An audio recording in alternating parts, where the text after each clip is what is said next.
ঠাকুরের সামনে এসেছি, আজকে আসতে পেরেছি। কিন্তু আরো আমার আনন্দ হচ্ছে, আমার একটু আগে মনে পড়লো যে আমি নিউ ইয়র্কে ওখানে কথামৃত পাঠ ওখানে হয়। তার একটা বিশেষ কারণ হচ্ছে কথামৃত যে ইংরেজি গসপেল অফ শ্রীরামকৃষ্ণ, সেটা স্বামী নিখিলানন্দজি নিউ ইয়র্কে ওটাকে ট্রান্সলেট করেছিলেন দ্বিতীয় বিশ্বযুদ্ধের সময়। রামকৃষ্ণ বিবেকানন্দ সেন্টার নিউ ইয়র্কের একটি আশ্রম, দুটি আমাদের আশ্রম আছে, সেখানে স্বামী নিখিলানন্দজি তার ইংরেজি অনুবাদ করেছিলেন। সেই ইংরাজি কথামৃত পাঠ আমরা করি। আরো আশ্চর্যের ব্যাপার হচ্ছে আমরা করি প্রতি মঙ্গলবার দিন। আমার মনে হলো আজকেও তো মঙ্গলবার, ঠিক এই সময় নিউ ইয়র্কে কথামৃত পাঠ হয়। শুধু তাই না, আবার একটা লক্ষ্য করলাম, আজকে এখানে প্রকৃতিক পরমাম হলো। নিউ ইয়র্কে প্রতিদিন ওখানে আরতি, সন্ধ্যা আরতির পরে প্রকৃতিক পরমাম চ্যান্টিং করা হয়। তার একটা কারণ হচ্ছে, যিনি এটার স্তোত্র রচনা করেছিলেন স্বামী অবেদানন্দ, তিনি ওই বেদান্ত সোসাইটি নিউ ইয়র্কে দীর্ঘ 20 বছর ছিলেন। তো সেই প্রকৃতিক পরমাম হয়, তারপরে কথামৃত পাঠ ওখানে ইংরেজিতে হয়। আজকে সেই মঙ্গলবার, কিন্তু ঠাকুরের কাছে এসে আমরা কথামৃত পাঠ করছি। আমি কিছুটা পড়ব, তারপরে একটু আলোচনা ব্যাখ্যা। এটা ডেট হচ্ছে 24শে আগস্ট 1882। ঠাকুর তখন দক্ষিণেশ্বরে। খুব সুন্দর বর্ণনা এখানে আছে। ঠিক এই সময়কার বর্ণনা। সন্ধ্যা হয়েছে, আরতির সময়। সন্ধ্যা হইল, কালী মন্দিরে ও রাধাকান্তের মন্দিরে ও অন্যান্য ঘরে আলো জ্বালিয়া দিল। ঠাকুর ছোট খাটটিতে বসিয়া জগন্মাতার চিন্তা ও তৎপরে ঈশ্বরের নাম করিতেছে। ঘরে ধুনো দেওয়া হয়েছে। এক পাশে একটি পিঠসুজে প্রদীপ জ্বলিতেছে। কিয়ৎক্ষণ পরে 7 ঘন্টা বাজিয়া উঠিল। কালী বাড়িতে আরতি হইতেছে। শুক্লা দশমী তিথি, চতুর্দিকে চাঁদের আলো। কি সুন্দর বর্ণনা, অনেকটা পোয়েটিক বর্ণনা। চোখের সামনে যেন এই দৃশ্যটা, বিশেষ করে যারা দেখেছেন দক্ষিণেশ্বরে, ওদেশে অনেকে আমেরিকাতে দেখেনি, তারা ছবি দেখেছে। এই বর্ণনা তাদের খুব সুন্দর লাগে শুনতে, কল্পনা করতে। আরতি কিয়ৎক্ষণ পরে শ্রী রামকৃষ্ণ ছোট খাটটিতে বসিয়া মণির সহিত একাকী নানা বিষয়ে কথা কহিতেছে। মণি মেঝেতে বসিয়াছে। শ্রীরামকৃষ্ণ বলছেন মণির প্রতি, নিষ্কাম কর্ম করবে। ঈশ্বর বিদ্যাসাগর যে কর্ম করে সে ভালো কাজ। নিষ্কাম কর্ম করবার চেষ্টা করো। মণি আজ্ঞা, হ্যাঁ। আচ্ছা, যেখানে কর্ম সেখানে কি ঈশ্বর পাওয়া যায়? রাম আর কাম কি একসঙ্গে হয়? হিন্দিতে একটি কথা সেদিন পড়লাম, যাহা রাম তাহা নেই কাম, যাহা কাম তাহা নেই রাম। শ্রীরামকৃষ্ণ, কর্ম সকলেই করে, তার নাম গুণ করা এও কর্ম। সোহমবাদীদের আমি সেই এই চিন্তাও কর্ম। নিঃশ্বাস ফেলা এও কর্ম। কর্ম ত্যাগ করবার জো নেই, তাই কর্ম করবে, কিন্তু ফল ঈশ্বরে সমর্পণ করবে। বলি, আজ্ঞা, যাতে অর্থ বেশি হয় এই চেষ্টা কি করতে পারি? শ্রীরামকৃষ্ণ, বিদ্যা সংসারের জন্য পারা যায়। বেশি বেশি উপায়ের চেষ্টা করবে, কিন্তু সৎ উপায়। উপার্জন করা উদ্দেশ্য নয়, ঈশ্বরের সেবা করাই উদ্দেশ্য। টাকাতে যদি ঈশ্বরের সেবা হয় তো সে টাকায় দোষ নেই। বলি, আজ্ঞা, পরিবারদের উপর কর্তব্য কতদিন? শ্রীরামকৃষ্ণ, তাদের খাওয়া পড়ার কষ্ট না থাকে, কিন্তু সন্তান নিজে সমর্থ হলে আর তাদের ভার নেওয়ার দরকার নাই। পাখির ছানা খুঁটে খেতে শিখলে আবার মার কাছে খেতে এলে মা ঠুক্কর মারে। বনি, কর্ম কতদিন করতে হবে? শ্রীরামকৃষ্ণ, ফল লাভ হলে আর ফুল থাকে না। ঈশ্বর লাভ হলে কর্ম আর করতে হয় না, মনও লাগে না। মাতাল বেশি মদ খেলে হুঁশ রাখতে পারে না, দুয়ানা খেলে কাজকর্ম চলতে পারে। ঈশ্বরের দিকে যতই এগোবে ততই তিনি কর্ম কমিয়ে দেবেন, ভয় নাই। গৃহস্থের বউ অন্তঃসত্ত্বা হলে শাশুড়ি ক্রমে ক্রমে কর্ম কমিয়ে দেয়, 10 মাস হলে আদপে কর্ম করতে দেয়, ছেলেটি হলে ওইটাকে নিয়ে নাড়াচাড়া করে। যে কটা কর্ম আছে সে কটা শেষ হয়ে গেলে নিশ্চিন্ত।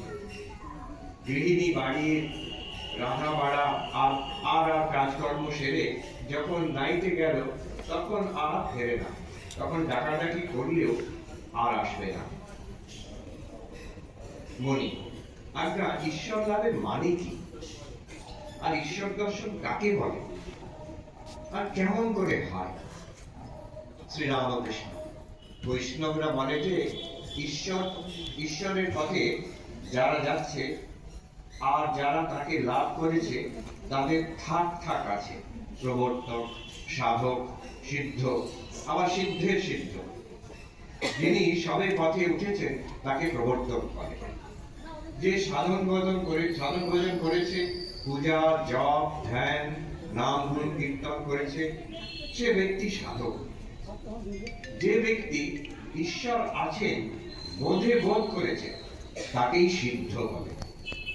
যেমন বেদান্তের উপমা আছে, অন্ধকার ঘর, বাবু শুয়ে আছে, বাবুকে একজন হাতড়ে হাতড়ে খুঁজছে, একটা কৌচে হাত দিল, বলছে এ নয়, জানলায় হাত দিয়ে বলছে এ নয়, দরজায় হাত দিয়ে বলছে এ নয়, নেটি নেটি নেটি। শেষে বাবুর গায়ে হাত পড়েছে, তখন বলছে ইহ, এই বাবু অর্থাৎ অস্থি বোধ হয়েছে, বাবুকে লাভ হয়েছে, কিন্তু বিশেষ রূপে জানা হয় না। আরেক থাক আছে, তাকে বলে সিদ্ধের সিদ্ধ। বাবুর সঙ্গে যদি বিশেষ আলাপ হয় তাহলে আরেক রকম অবস্থা। যদি ঈশ্বরের সঙ্গে প্রেম ভক্তির দ্বারা বিশেষ আলাপ হয়, সে সিদ্ধ, যে সিদ্ধ সে ঈশ্বরকে পেয়েছে বটে, যিনি সিদ্ধের সিদ্ধ তিনি ঈশ্বরের সঙ্গে বিশেষ রূপে আলাপ করেছেন, কিন্তু তাকে লাভ করতে হলে একটি ভাব আশ্রয় করতে হয়, শান্ত, দাস্য, সখ্য, বাৎসল্য বা মধুর। শান্ত ভাব ঋষিদের ছিল, তাদের অন্য কিছু ভোগ করার বাসনা ছিল না।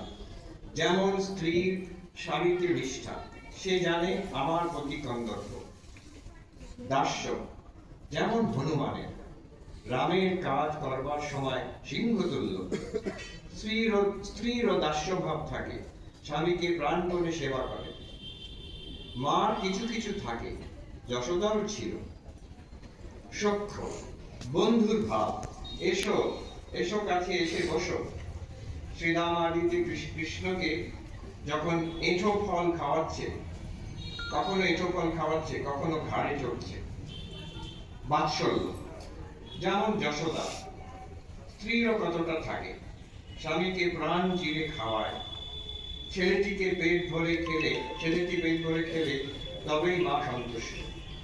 যশোদা কৃষ্ণ খাবে বলে ননি হাতে নিয়ে বেড়াচ্ছে।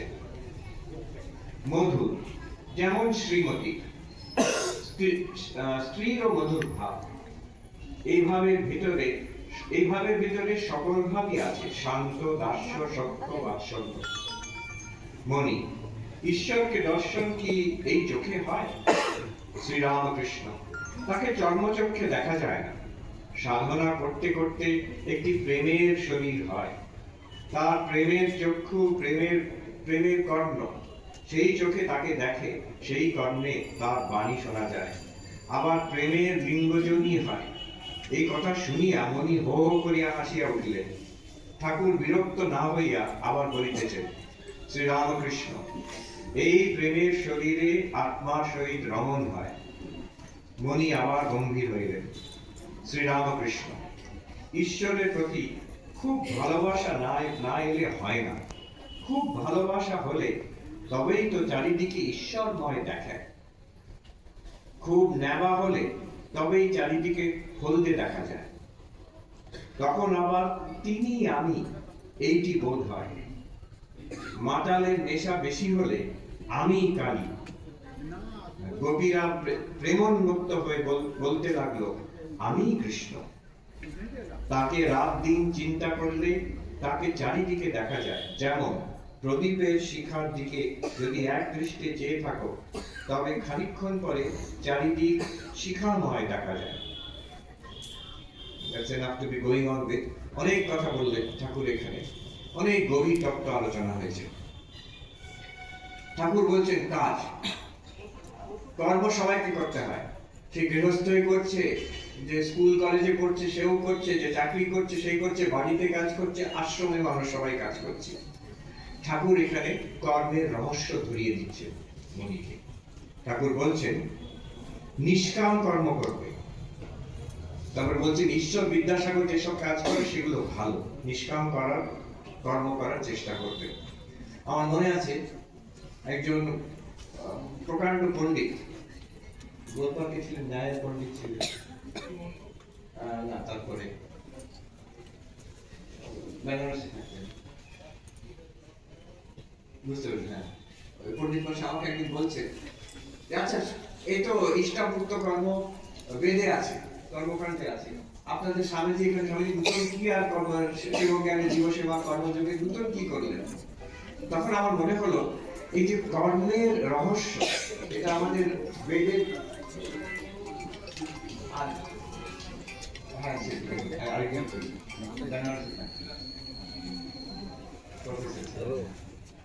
তিনি আমাকে বলছেন এই কর্মের রহস্য কি?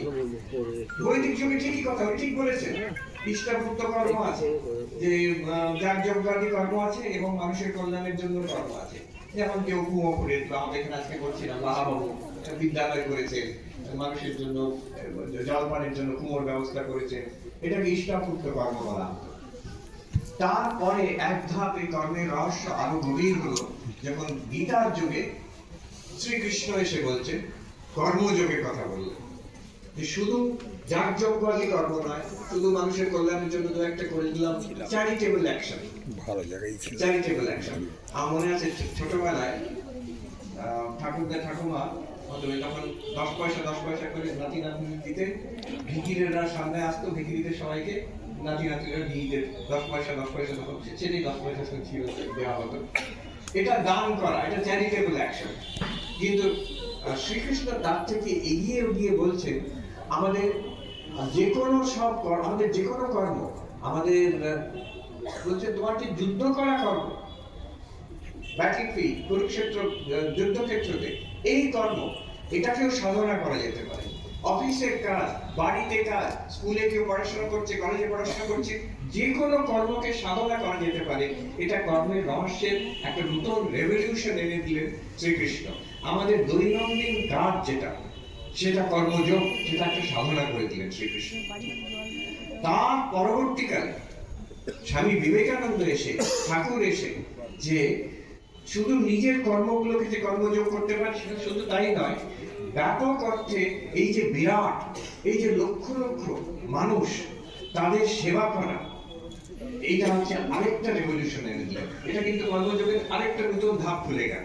এখানে দেখুন ঠাকুর কিন্তু ইঙ্গিত করে দিয়েছে, বলছেন নিষ্কাম কর্ম করবে, তো সেটা তো ইষ্টাভুক্ত কর্ম হতে পারে। ইষ্টাভুক্ত কর্ম যেটা বৈদিক যুগের কর্ম ছিল, তার পেছনে কামনা ছিল, আমার স্বর্গ লাভ হইবে, তাই জন্য আমি মানুষের মঙ্গল করছি, মৃত্যুর পরে আমি স্বর্গ যাব। শ্রীকৃষ্ণ কিন্তু সেটাকে করে দিলেন নিষ্কাম কর্ম।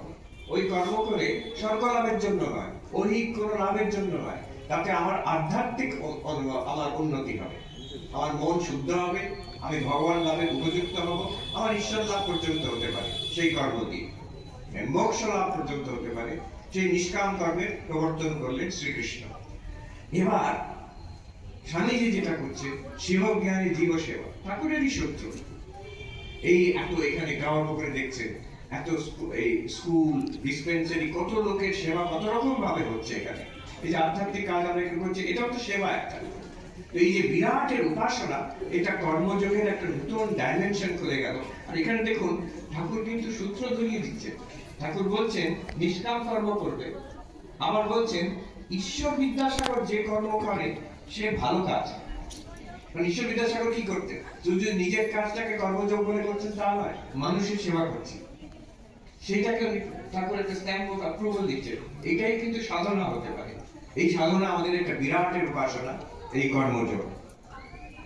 তখন মাস্টার মহাশয় একটা প্রশ্ন তুলছে, যেটা খুব প্রাসঙ্গিক প্রশ্ন। আমরা কিন্তু কাজ এইভাবে করি না। মাস্টার মহাশয় মনে অন্য প্রশ্ন আছে, যে আমি মাস্টারি করছি, আমি বেতন দিচ্ছি, আমার এখানে স্ত্রী, পরিবার, সন্তানেরা আছে, এদের দেখাশোনা করতে হচ্ছে। গৃহস্থ মানুষের যে প্রশ্নটা, গৃহস্থ মানুষের প্রশ্ন দাম ধ্যানের জন্য সে প্রশ্ন করছে না। গৃহস্থ মানুষ প্রশ্ন করছে না যে আমি নিষ্কাম কর্ম অর্জুনের মতন করবো, সেটাও প্রশ্ন করছে না। কিংবা স্বামী বিবেকানন্দ প্রবর্তিত যে বিরাটের উপাসনা করবো, সেবা কার্য করবো, সেও প্রশ্ন নয়। আসল প্রশ্ন এখানে হচ্ছে, আমি যে কাজগুলো করছি এটাকে সাধনা, এটার সঙ্গে সাধনার একটা কন্ট্রাডিকশন নেই? কারণ আমি তো বেতন দিচ্ছি, আমি তো একটা কামনা নিয়ে একটা কাজ করছি। ওই প্রশ্নটা মাস্টার মহাশয় করতে চাইছেন। তাই জন্য আবার ফিরিয়ে এনে ঠাকুরকে জিজ্ঞেস করতেন, আচ্ছা আমি একটা কথা শুনলাম হিন্দিতে, যাহা কাম তাহা রাম নেই, যাহা রাম তাহা কাম নেই। আমি কামনা বাসনা দিয়ে যদি কাজ করি, এটাতে আমার সাধনার একটা অন্তরায় হবে না? তখন জিজ্ঞেস করছেন, যেখানে কর্ম, মাস্টার মহাশয় জিজ্ঞেস করছেন, সেখানে কি ঈশ্বরকে পাওয়া যায়? প্রশ্নটা এইটাই। আমি তো ঈশ্বরকে চেয়ে কর্মটা করতাম, তো তাহলে জীবন দুরকম হয়ে গেল। একটা জীবনের একটা দিক হচ্ছে আমি মাস্টারি স্কুলের বাচ্চাদের পড়াচ্ছি, তার বেতন পাচ্ছে। আরেকটা জীবন হয়ে গেল, ঠাকুর তোমার কাছে আসছি, আমি সাধন ভজন করছি, ঈশ্বর লাভের চেষ্টা করছি। এইটাই, এই বিড়ম্বনা কিন্তু সবাইকার জীবনে আছে। আমাদের যেন দুটো জীবন হয়ে যাচ্ছে। একটা এখানে আশ্রমে আসছি, সাধন ভজন করার চেষ্টা করছি, প্রার্থনা করছি, দীক্ষা নিয়েছি, জপ ধ্যান করছি। আরেকটা সেই অফিসে, দোকানে, স্কুলে, কলেজে, বাড়িতে, ঘরে কত রকম কাজ করছি, তার সঙ্গে কোনো কিন্তু ভগবানের সম্পর্ক পাচ্ছি না। এই দুরকম জীবন হয়ে যাচ্ছে। দুরকম জীবন হলে মুশকিল হয়। যদি আমাদের কর্মজীবন আর সাধন জীবন আলাদা করে দিই, বোথ সাফার। কর্মজীবন যদি আলাদা করে দিই সাধন থেকে, কিছুদিন পরে হবে কি, যতই ভালো জীবন যাক, মনে হবে এটা নিরর্থক, শূন্য। ঠাকুর বলছেন, যতগুলো শূন্য পরপর লাগিয়ে দাও, টোটাল শূন্যই হবে।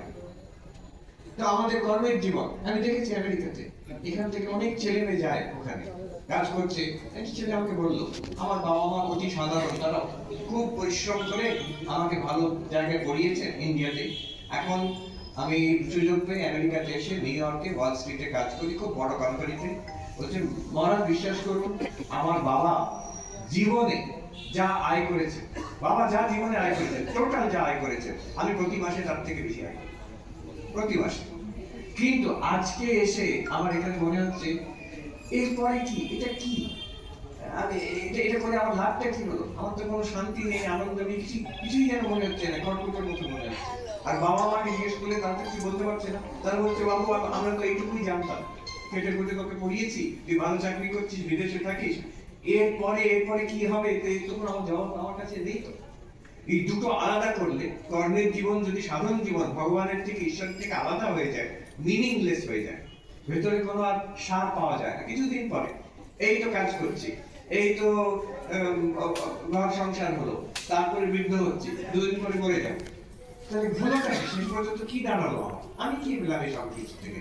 দুদিন পরে ছেলেমেয়েরা বড় হয়ে চলে গেল, এবার আমি বুড়ো বুড়ি বসে আছি। আমি আমেরিকাতে এরকম অনেক দেখেছি, ভারতবর্ষ থেকে গেছে, বিশাল তাদের টাকা পয়সা, বিশাল তাদের অ্যাচিভমেন্ট, ছেলেমেয়েরা বড় হয়ে চলে গেছে। হয়তো একজন যে বৃদ্ধ কিংবা বৃদ্ধা মারা গেছেন, একজন বাকি আছেন, তিনি এক বিশাল বাড়িতে একা বসে আছেন। এখন ভাবছেন, করলুমটা কি জীবনে? এটা যদি আমি কর্মজীবনকে সাধনার থেকে আলাদা করে দিই, আর সাধন জীবন যদি কর্মের থেকে আলাদা করে দিই, তখন এই প্রশ্ন উঠবে, সময় পাওয়া যায় না মহারাজ, কাজের এত ব্যস্ততা, তার থেকে জব ধ্যানই বা করবো কত? আপনারা বলছেন বেদান্ত পড়তে হবে, গীতা পড়তে হবে, কথা বলতে হবে, আর সময় কোথায়? সময় নেই, এনার্জি নেই। কর্মের জীবন, সংসার এতটা সময় টেনে নেয়। এখন আমেরিকাতে, নিউ ইয়র্কে, যেখানে ওকে বলে সিটি দ্যাট নেভার স্লিপস, মানে ওখানে কেউ ঘুমায় না, মানে হচ্ছে সারাক্ষণ ব্যস্ত। কিন্তু কি নিয়ে ব্যস্ত? টাকা, আরো টাকা, আরো টাকা, আরো টাকা, এই নিয়ে দিন রাত কেটে যাচ্ছে। তাহলে হচ্ছে সাধনার জপ ধ্যান, ঈশ্বরের কাছে প্রার্থনা, শাস্ত্র পাঠ, সময় কোথায় থাকবে? এনার্জি কোথায় থাকবে? অতএব দুটো জীবন যদি আমরা করে দিই, বোথ উইল সাফার। আমার দৈনন্দিন কর্মের জীবন মিনিংলেস হয়ে যাবে, অসার হয়ে যাবে, এবং সাধারণ জীবনের সময় থাকবে না, এনার্জি থাকবে না, টাইম থাকবে না। এইখানে ঠাকুরের যে এটা একটা গভীর উপদেশ সবাইকার জন্য আমাদের। বলছেন কর্ম ত্যাগ করা যাবে না। মাস্টার বলছেন ওই কর্মতে এটি কি ভগবান লাভ হবে?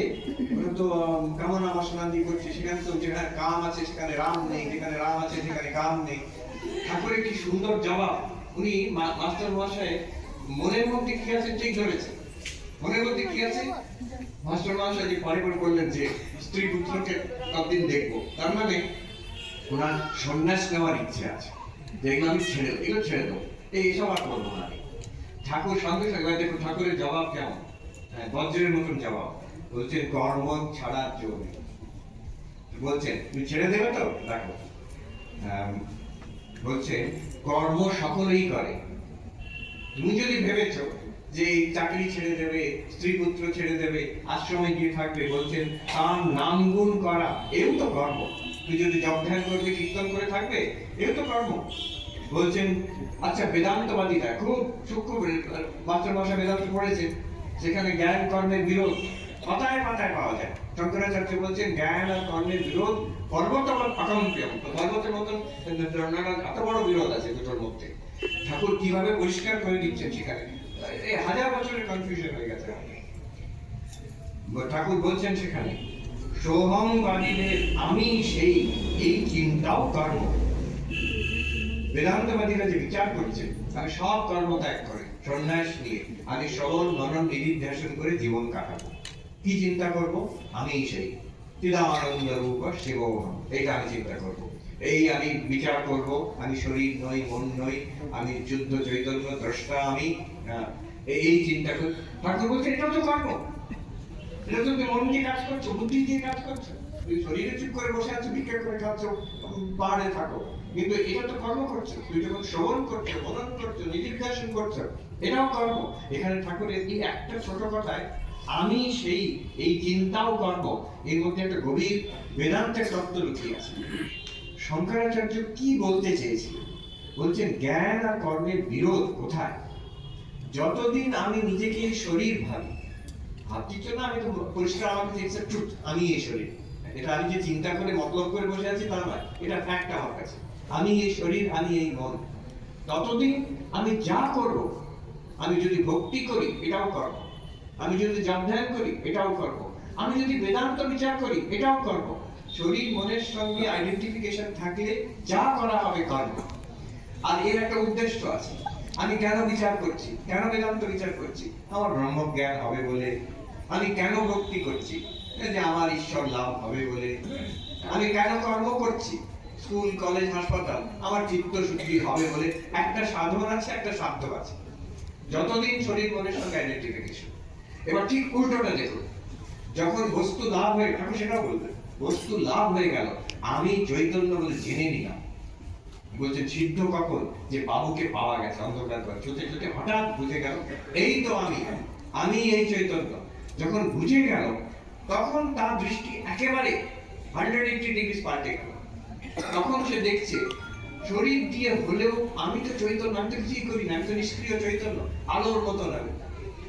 শরীর দিয়ে কাজ চলছে কিন্তু আমি কোনো কাজ করি না। সেই চৈতন্য, সেই আমি, সেই চিদানন্দ রূপ শিবোহম, সে কোনো কর্ম করতেই পারে না। অতএব সেই দৃষ্টিতে কর্ম জ্ঞানের পর্বত অকম্পেয় বিরোধ আছে। এটা হচ্ছে একটা মেটাফিজিক্যাল দার্শনিক দৃষ্টিতে। নাহলে শঙ্করাচার্য কি কাজ করেননি? তার চেয়ে বেশি কাজ কে করেছে। 32 বছর বয়স অবধি তিনি দিন রাত সারা ভারতে এই এপাশ থেকে ওপাশ ঘুরে কত কাজ যে করে গেছে। তাকে যদি জিজ্ঞেস করা হয় আপনি কি কাজ করছে, বলবে না, আমি তো কোনো কাজই করি। তো সত্যি সত্যি একদিন বলবেন না নিশ্চয়ই এত কাজ করছি, সত্যি সত্যি আপনি কোনো কর্ম করেন না, সত্যি সত্যি আমি করি না। সত্যি সত্যি আমি চৈতন্য, সত্যি সত্যি আমি চিদানন্দ রূপ শিবোহম। সে কি কর্ম করবে? সেটা প্রকাশ স্বরূপ। অতএব দার্শনিক দৃষ্টিতে যখন যিনি সিদ্ধ, ঠাকুর যে সিদ্ধের কথা বলবেন, যিনি সিদ্ধ তিনি, তার কোনো সাধ্য আর সাধন থাকে না। তা শঙ্করাচার্য নিজেই বলছেন যে ধর্ম না চার্থ না কাম না মোক্ষ চিদানন্দ রূপ শিবোহম শিবোহম। তার মুক্তি লাভ হয়ে গেছে।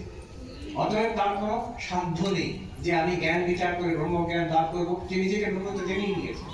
যে আমি ভক্তি করে ঈশ্বর আমাকে ভগবান লাভ করাবে, তার তো ভগবান লাভ হয়েই গেছে।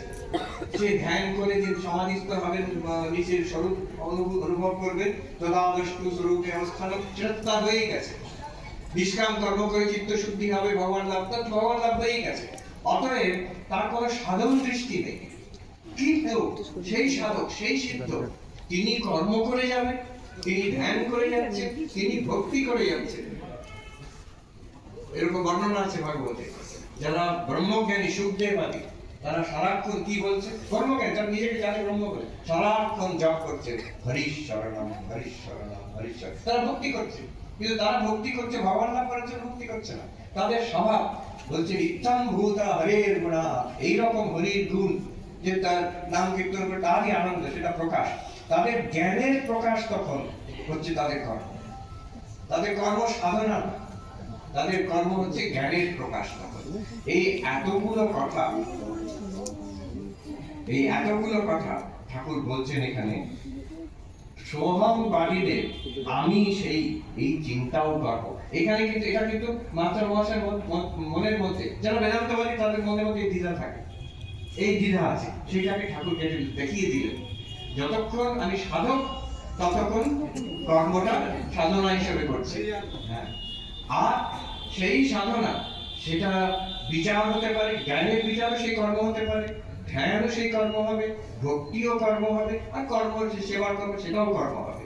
আর একবার জ্ঞান হয়ে গেলে, বস্তু লাভ হয়ে গেলে, কোনো কর্মই কর্ম নয়, সবই হচ্ছে তখন ব্রহ্মার্পণম ব্রহ্মার্পণ ব্রহ্ম বলে খিদে পেয়ে যায়, যেটা আপনার খাওয়ার আগে চ্যান্টিং করি ব্রহ্মার্পণ। কিন্তু তার মানে হচ্ছে যিনি কর্মের মাধ্যমে সবকিছু ব্রহ্ম দর্শন করছেন। ব্রহ্ম কর্ম সমাধি, কর্মের অঙ্গ যা সব ফ্যাক্টর আছে, কর্তা, যে করণ, যা সব যে কাজ হচ্ছে, সব কাজের মধ্যে সে এক ব্রহ্ম বস্তু দেখছে, তাকে ব্রহ্ম কর্ম সমাধি বলে। তার মানে সে বাইরের দৃষ্টিতে সব রকম কাজ করতে পারে। সে স্কুল, কলেজ, হাসপাতাল চালাতে পারে, চাকরি করতে পারে, মাস্টার মহাশয় যে উনি মাস্টারি করতে পারে, তার গৃহে এসে তাদের ভরণ পোষণ করতে পারে, স্ত্রী পুত্রকে, সব কর্ম ব্রহ্মজ্ঞানী করতে পারে। এমন কোনো কর্ম নেই ব্রহ্মজ্ঞানী করতে পারে না, সেখানে কোনো বিরোধ নেই। এই এত কথা কিন্তু ঠাকুর দেখুন, উনি বুঝেছেন কোথায় আটকাচ্ছে মাস্টার মহাশয়। বলছেন সোহংবাদীদের আমি সেই, এই চিন্তাও কর্ম। তারপরে বলছেন নিঃশ্বাস ফেলা এও কর্ম, কর্ম ত্যাগ করবার জো নাই, তাই কর্ম করবে, কিন্তু ফল ঈশ্বরে সমর্পণ করবে। আচ্ছা, এই কর্ম, নিষ্কাম কর্ম মানেটা কি, এক্স্যাক্টলি কি মানে?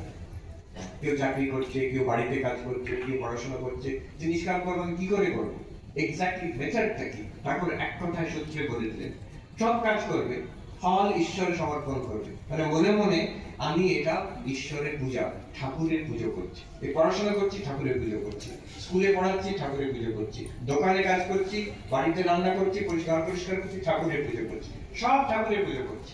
ওই একের সেবা চলছে, সারাক্ষণ একের সেবা চলছে, এই সব কর্ম দিয়ে। এটাই হচ্ছে মন থেকে ফল ত্যাগ। আমি আমার মতলব একে, এটার থেকে কিছু পাবো, নিশ্চয়ই পাবে। এবার মাস্টার মহাশয় প্রশ্ন করবেন, আচ্ছা বেতনটা যে নিচ্ছি, এরপরে মাস্টার মহাশয় জিজ্ঞেস করছেন, আগে অর্থ বেশি হয়, এই চেষ্টা কি করতে পারি? অনেকে জিজ্ঞেস করে যে আচ্ছা এই নেক্সট প্রমোশনটা নেবো কি, আচ্ছা এরপরে এই টাকাটা পাচ্ছি, এটা কি করবো? এখানে একটু সাবধান হতে হয়। ঠাকুর এখানে বলছেন ভালো, আপত্তি নেই, কিন্তু ঠাকুর বলছেন বিদ্যা সংসারের জন্য পারা যায়, টাকা কড়ি বেশি হয়, এটা কি, এটা এই ইচ্ছাটা থাকা উচিত কিনা? ঠাকুরের কথা, ঠাকুরের জীবন বাণী শুনলে মনে হবে তিনি পছন্দ করবেন না, কিন্তু ঠাকুর এখানে সায় দিচ্ছে, বলছে নিশ্চয়ই করবে, নিশ্চয়ই করবে, আরো ভালো চাকরি করবেন, আরো যেখানে টাকা উপার্জন সুযোগ পাবেন, কিন্তু ঠাকুরের সেই একটা সুরে বাঁধা, বিদ্যা সংসারের জন্য পারা যায়। বিদ্যা সংসার মানে কি, যে ভগবান লাভের জন্য আমি করছি, এই টাকাটা, এই সুযোগটা আমার কর্মফলে এসেছে, ঈশ্বরের ইচ্ছায় এই সুযোগটি এসেছে, ঠিক আছে আমি করব। সেই টাকা নিয়ে কিন্তু আমি ঘর সংসার করছি, মানুষের সেবা করছি, এটা সব আমার উদ্দেশ্য, কিন্তু এক উদ্দেশ্য, সেটা উদ্দেশ্যটা প্রমোশন পাওয়াটা উদ্দেশ্য না। আমেরিকাতে একটা কথা আছে, এই কম্পিটিশনের জীবন, তাকে বলে র্যাট রেস। একটা কথা আছে, if you win the rat race, you are still a rat. যে র্যাট রেস তুমি এগিয়ে গেলে তাও তো র্যাট তো তুমি বটেই, ইঁদুর তো তুমি বটেই। তো র্যাট রেসের জন্য আমি টাকা বেশি উপার্জন করবো তা নয়। আমি আমেরিকায় গত 11 বছর ধরে আছি। 3টি অদ্ভুত জায়গায় থাকার আমার সুযোগ হয়েছে। একটা জায়গা হচ্ছে হলিউড, ফিল্মের জগৎ, সেটা সেখানে আসলে হলিউডে ছিল। আরেকটা হচ্ছে এখন নিউ ইয়র্কে আছি, টাকার জগৎ। আরেকটা জগৎ হচ্ছে যে আমি হার্ভার্ডে ইউনিভার্সিটি 7-8 মাস হার্ভার্ড ইউনিভার্সিটি বস্টনে ছিলাম, বিদ্যার জগৎ। এখন 3 জায়গায় 3 রকম মহিমা। হলিউডের জগতে হচ্ছে গ্ল্যামার, কে সিনেমার ইন্ডাস্ট্রির কাছাকাছি কোন ফিল্ম স্টারকে জানে, তার কে কোন কে কি অস্কার অ্যাওয়ার্ড পেল, এইসব হচ্ছে আলোচনার বিষয়। তাদের সেখানে সাকসেস হচ্ছে সিনেমার, হলিউডের সিনেমার জগতে কে কত করে উঠতে পেরেছে, এটা হচ্ছে তার সাকসেস। হার্ভার্ডে বিদ্যার জগৎ, তার সেখানে সাকসেস হচ্ছে কে নোবেল প্রাইজ পেয়ে, ওখানে রাস্তায় রাস্তায় চলতে চলতে দেখা যায় নোবেল লরিয়েট, তারা নোবেল প্রাইজ উইনার, প্রফেসর, অনেক যারা পড়াচ্ছেন শিক্ষক, তাদের মধ্যে নোবেল লরিয়েট কত আছে, নোবেল প্রাইজ পেয়েছে। নোবেল লরিয়েট, তাদের ডিপার্টমেন্টের হেড, তাদের বই সারা পৃথিবীতে চলছে। এটাই হচ্ছে সাকসেসের মাপকাঠি, কে কত উঁচুতে উঠতে পেরেছে। আর নিউ ইয়র্ক এখন যেখানে আছি, ওয়াল স্ট্রিটের জায়গা, সেখানে সাকসেস গ্ল্যামারও নয়, ফিল্ম অ্যাক্টর অ্যাক্ট্রেসও নয়, নোবেল লরিয়েটও নয়, টাকা ছাড়া কিচ্ছু বোঝে না সেখানে। টাকা, শুধু টাকা। কে মিলিয়নিয়ার, কে বিলিয়নিয়ার। একটা একসারি বাড়ি আছে, তাকে বলে বিলিয়নিয়ার্স রো, শুধু বিলিয়নিয়ারই থাকে, শুধু বিলিয়নিয়ার থাকে কথার কথা, কিন্তু সেই এই হচ্ছে সে ব্যাপার। এবার আমি দেখলাম শান্তি কোথায়, তৃপ্তি কোথায়, কোথাও নেই, কোথাও নেই। একমাত্র আছে এই সব জায়গায়, সে হলিউডে বলুন, নিউ ইয়র্কে বলুন, আর হার্ভার্ডে বলুন, যাদের কিছু একটা আধ্যাত্মিকতা আছে কোনোভাবে, সে খ্রিস্টানই হোক, জেহুদি হোক, মুসলমান হোক, হিন্দু হোক, বৌদ্ধ হোক, যেমন ভাবে সিরিয়াসলি যদি স্পিরিচুয়ালিটি কিছু একটা থাকে, তার কিছু মাত্র একটু শান্তি আছে। না হলে বাকি কোনো জিনিসে নেই, কোনো জিনিসে নেই। এমন এইখানে যে শান্তি আছে এই মুহূর্তে, ঠাকুরের সামনে আমরা বসে আছি এখানে, এটা ওখানে কোথাও ওই অত বিশাল দেশে ঘুরে কোথাও পাবেন না। একটা আধ্যাত্মিক শান্তি যেটা পাবেন, শান্তি অনেক রকমের। বাইরের শান্ত সেখানে আমেরিকা অনেক জায়গায় পেয়ে যাবে, এখানে তো সারাক্ষণ আওয়াজ চলছে। বাইরে ওখানে নিউ ইয়র্কের মতন ব্যস্ত জায়গা দেখবেন একদম নিস্তব্ধ, এমন জায়গা সব জায়গা আছে। আচ্ছা, একদম ঝাঁ চকচকে পরিষ্কার জায়গা, বাইরের দিক থেকে নির্মল শান্ত, খুব সুন্দর। ভেতরে কিন্তু জানা যে ভোগ বাসনায় তৃপ্তি হয় না, একটি এর পরে সব শূন্যগুলো করে দিলে শূন্য হয় শেষ পর্যন্ত। ওটা ওখানে দেখলে বোঝা যায়। যেখানে দেখুন, আপনি হলিউডে দেখুন, নিউ ইয়র্কে দেখুন, হার্ভার্ডে দেখুন, এক অবস্থা। ঠাকুর বলছেন এই শূন্যগুলোর আগে এক বসালে তবে সব শূন্যর ভ্যালু, যদি একটা শূন্য হয় 10 হবে, দুটো শূন্য হলে 100, 3টে শূন্য হলে 1000 হবে। তাই জন্য ঠাকুর এখানে বলছেন টাকা উপার্জন করবে, এককে রেখে তারপরে শূন্য লাগাও, তুমি টাকা আনো, বিয়ে থা করো, সংসার করো, নাম যশ করো। কেউ পলিটিক্সে আছে, কেউ লেখাপড়ার জগতে আছে, কেউ সায়েন্সের জগতে আছে, আর্টসের জগৎ, সব ভালো। একটার পর একটা শূন্য বসিয়ে দাও, সবগুলো ভালো হবে যদি ওই এক থাকে। ঠাকুর পরিষ্কার বলছেন, বিদ্যা সংসারের জন্য যদি টাকা রোজগার করতে চাও তাতে দোষ নাই। বলছে, আবার বলছে বেশি রোজগারের চেষ্টা করবে, কিন্তু সৎ উপায়। একটা হচ্ছে বেশি রোজগার, আবার অসৎ উপায় আছে। অসৎ উপায়ের অনেক অনেক রকম আছে। সাবধান কি হতে হয়। একজন আমার মনে আছে, তারা ভারতীয়, ওয়েস্ট কোস্টে থাকে, খুব ভালো চাকরি করে, ভক্ত মানুষ। তারা বলছেন, আমাকে ভদ্রলোক বললেন যে আমাদের আর কিছু দরকার নেই, এরকম আমরা তৃপ্ত যা পেয়েছি, অনেক পেয়েছি, এবার একটু সময়টা বেশি সাধন ভজনে দেবো।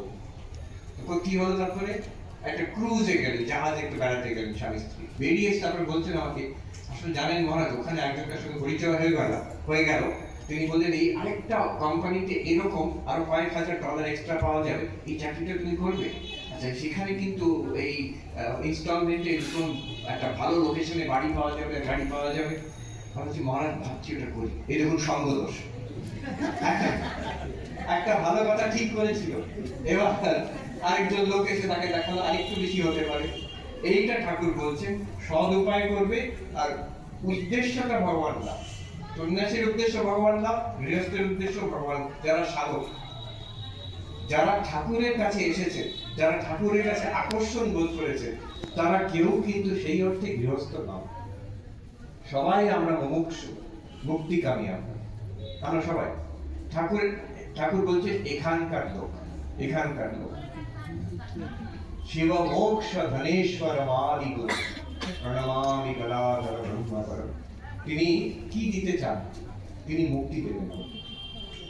আমাদের যদি তার কথা ভালো লেগেছে, তার মানে আমরা এখানকার লোক, তার লোক। আমরা অনেকের কাছে ভালো লাগে না, অনেক কাছে কিছু চমৎকার দেখতে চায়, কিছু কিছু ক্ষমতা চায়। নিউ ইয়র্কে পাড়ায় পাড়ায় যোগা স্টুডিও, যোগ শেখানো হচ্ছে। এখানে রামদেব বাবা আসার আগে, এখানে দেখো রামদেব বাবার জন্য যোগের রমরমান ভারতবর্ষে, তার আগে কিন্তু নিউ ইয়র্কে আরো বেশি ছিল, এখনো আছে। কিন্তু সেটা কিন্তু ভগবান লাভের জন্য নয়। সেখানে আমাকে দেখতে সুন্দর হবে, আর আমার রোগ চোখ কম হবে, বডি ফিট থাকবে, সব ভালো কথা, কিন্তু এটা উদ্দেশ্য নয়। ঈশ্বর লাভ জীবনের উদ্দেশ্য, এই কথাটা যাদের মনে টানে, ভক্তি লাভ জীবনের উদ্দেশ্য, শান্তি লাভ জীবনের উদ্দেশ্য, যার মনে টানে, তারা ঠাকুরের লোক, এখানকার লোক। ঠাকুর বলছে আমরা সব ঠাকুরের লোক। দায়িত্ব কতদিন অবধি? বলছেন এখানে একটা কথা, যে সন্তান, এটা কিন্তু আমেরিকানদের কাছ থেকে শেখার কথা।